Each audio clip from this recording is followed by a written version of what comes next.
I have a very interesting guest today. I have with me Matthew Knowles. He is the founder and CEO of Music World Entertainment. He is the author of many books, including Destiny Child, The Untold Story. And he is the father of music superstar Beyonce. Matthew, thank you so much for being with me. I appreciate it. I am so happy to be here, Jesse.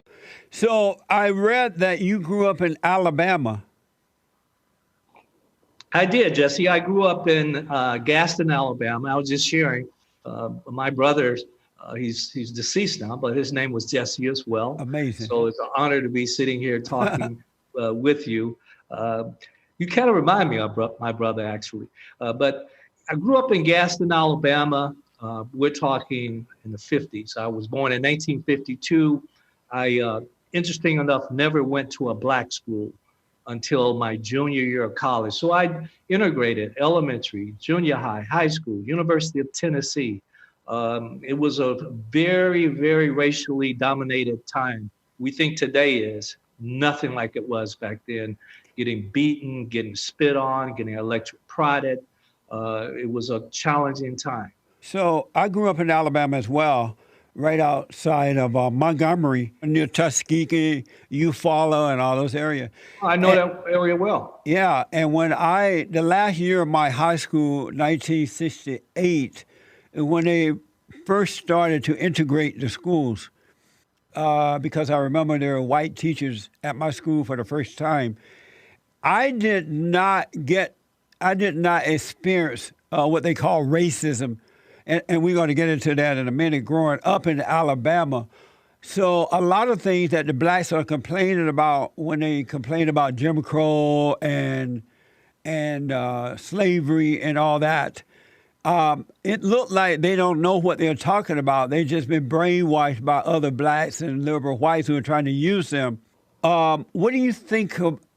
So, Gordon, and then I want to ask you, what do you think about the complaints of black Americans today? You said you grew up you went to an all-white school down in Alabama when the blacks and white was first coming together. Would you call that racism or hatred?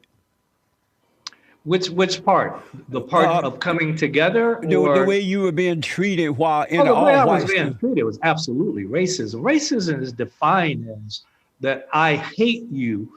I think I'm superior to you. I think I'm better to you than you. That's really the definition of racism. This is going to be a great interview because you met your match here, Jesse. So this is going to be a great interview. I don't get emotional. I'm going to be very intellectual and heartfelt. Right on. So get ready for it, okay? All right. I'm a college professor. I believe in allowing my students and to give them a perspective on life. Right on. So as a college professor, 12 years now, I'm glad to see you have a perspective. It's totally different than mine. So we can agree to disagree on our perspective. But I don't see it the way you saw it. And so anyone can be evil and anyone can be so-called racist. Am I right about that? Absolutely. Absolutely, Jesse. So the blacks who are trying to control other blacks, the uppity blacks who are trying to control the lower class blacks, are they racist? I don't consider that racist. If I'm trying to control someone, it's certainly not right, Jesse. That's a wrong behavior. Is it evil? And I talk about that, Jesse, in my, I have 5 books. I talk about that in Racism from the Eyes of a Child. I go into things like colorism and how that effect was. And, in Emancipation of Slaves Through Music, one of my books, I talk about in slavery how if you got to work in the big house, that you were considered an elitist over the other slaves. So I somewhat understand the direction you're going with that question. That has happened before in America for blacks, black on black. Yeah. So am I right when I say that the uppity blacks who are trying to control the lower class blacks, are they being racist toward those blacks? Yes or no? I have to think about that in the context that you're meaning, that someone that I can only assume when you say uppity, I have to have more definition of your definition of uppity. I don't use The that black term. politicians and the black so-called professors and some of the black preachers who are feeding these blacks all this crap and have them acting out while they're sitting back collecting the money and collecting status. Is that racism? No, I don't. I don't think it might be ignorance, but I don't agree with you that professors and ministers would be defined as uppity. I would define them as possibly leaders in their community. I would define them as educated. I would define them. We can't give a whole blanket definition, even racism. We can't say every white person is racist. We can't say every successful black person is uppity.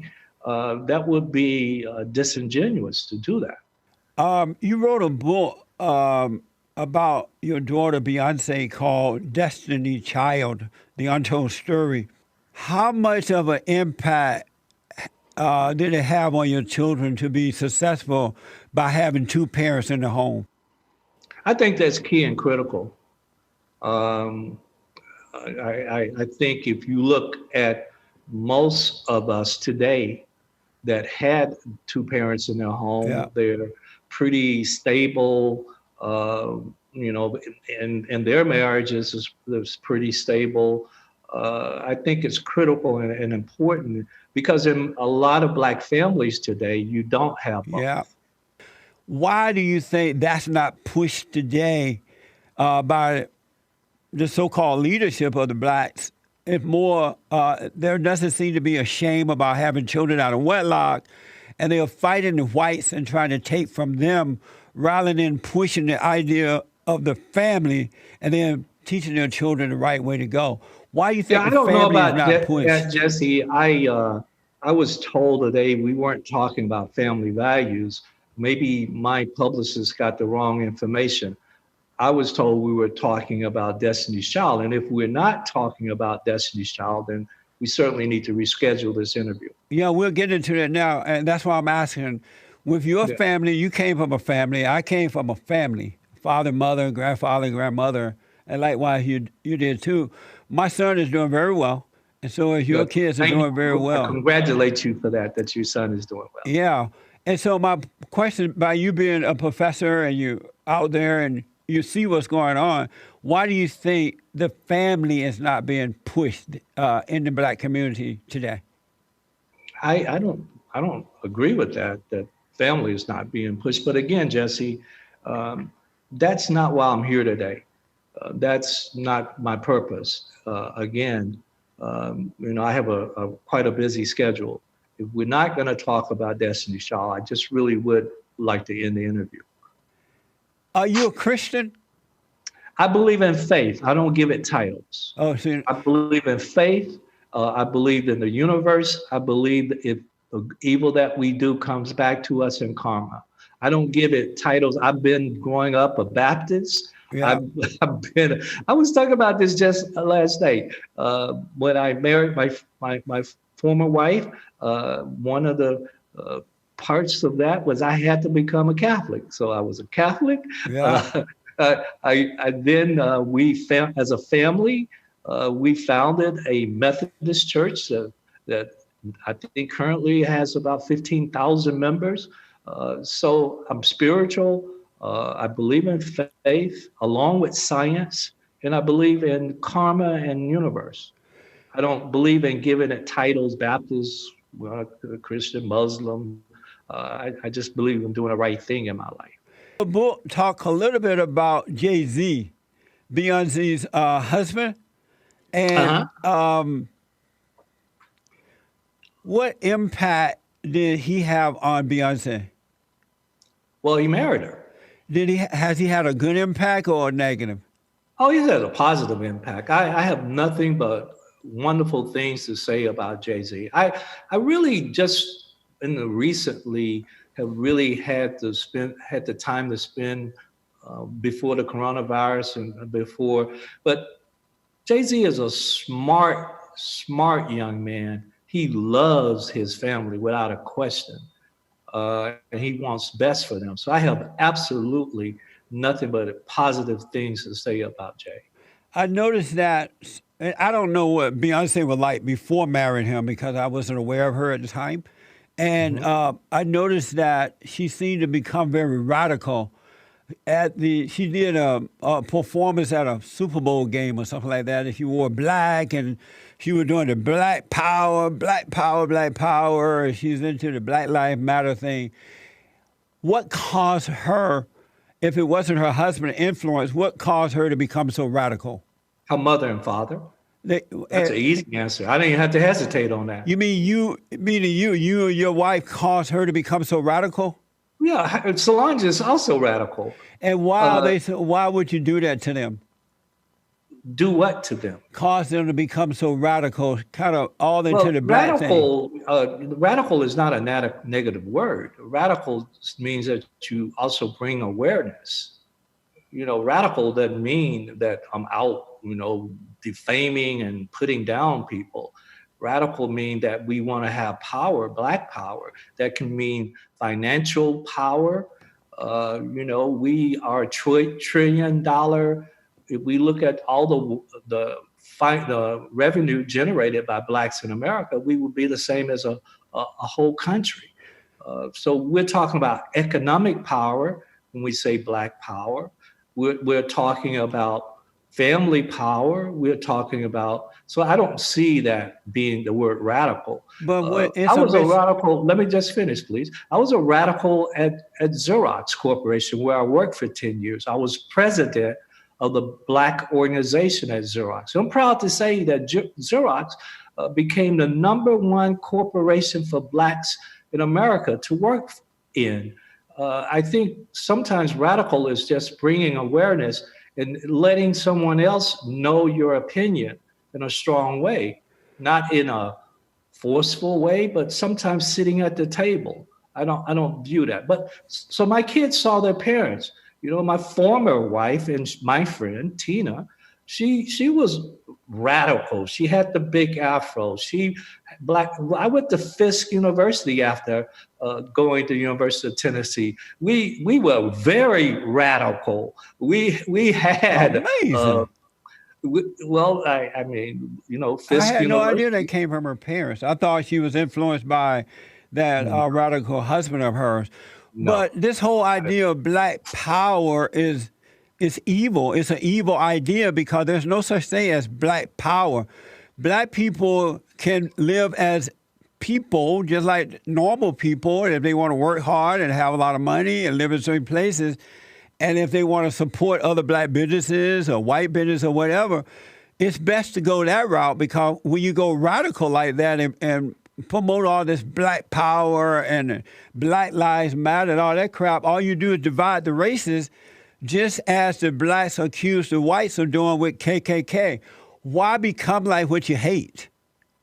No, that's your perception of that, Jesse. I think I started this out by saying that I don't take it personally when you have a perspective.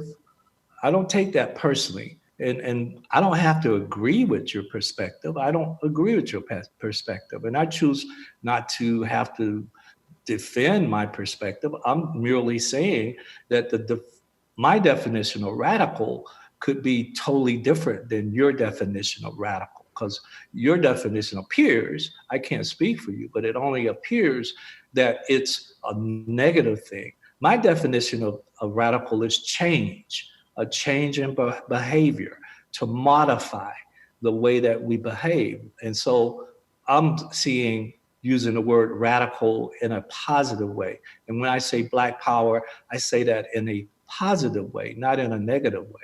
But For the same reason that go ahead, I'm sorry. how can you believe in God and believe in something called black power? That is nothing. There's no love in that. It doesn't unite. It divides. But again, it has a Jesse, negative impact on children who are born out of wedlock. Look at the impact that is having on all these black children that are born out of wedlock that don't have fathers and mothers to guide them. They now hate white people. They're very radical. They burn down buildings. They loot. They riot. They have no sense of self-control. And people like Beyonce and Beyonce, Michelle, and Obama and all them, they encourage that type of hatred with this black power thing. I don't know who Beyonce is, but She's married. That's your daughter married to Jay-Z. well, you said Beyonce and then Beyonce, and I got confused. So oh, okay. But look, Jesse, you are certainly have your opinion. I think that we're at a period in time in America that, as Black people, we need to unite. In my opinion, we're in a period of structural racism when we look at poverty level of Black people, when we look at the education, when we look at housing, when we look at our health and wellness and how we lead in most categories of death, when we look at the justice system and all the things and the number of Black men in prison, that we need to unify, not divide. So I want to thank you very much for giving me this opportunity today. I know you're about to run, but one little back a little thing. If the Blacks had families rather than all this Black power crap that caused them to feel like victims, if they had families the way you and I did growing up, would they be in jail? Would there be poverty in the manner that it is? Would there be all this stuff happening if they grew up with a decent father and mother? Well, I can't answer that for you. I know a lot of mothers that do, a lot of Black mothers that do an incredible job, and they live with their own without a father in the home. I know, where are they? I know a lot of dads also. So it's a different age, a different era. Again, thank you for the opportunity. Bye. Are you about to run? No, he ran. Yeah. He ran. Oh my God. That was Beyonce's daddy. What's his name? Matthew Knowles. Matthew Knowles ran from Jesse Lee Peterson. Beta! Isn't that amazing? That's amazing. He pretended to be all sober-minded and dealing with it and welcome different of opinion. But Matthew Knowles, founder and CEO of Music World Entertainment, the author of many books, including Destiny Child, The Untold Story, the father of music superstar Beyonce, and his other daughter's name is Solange, right? Solange Z. No, not Z. Not Z. But he ran. He was supposed to be on for an hour. Don't let him tell you he didn't run. He ran. Oh, he ran. I am dumbfounded. And we from Alabama.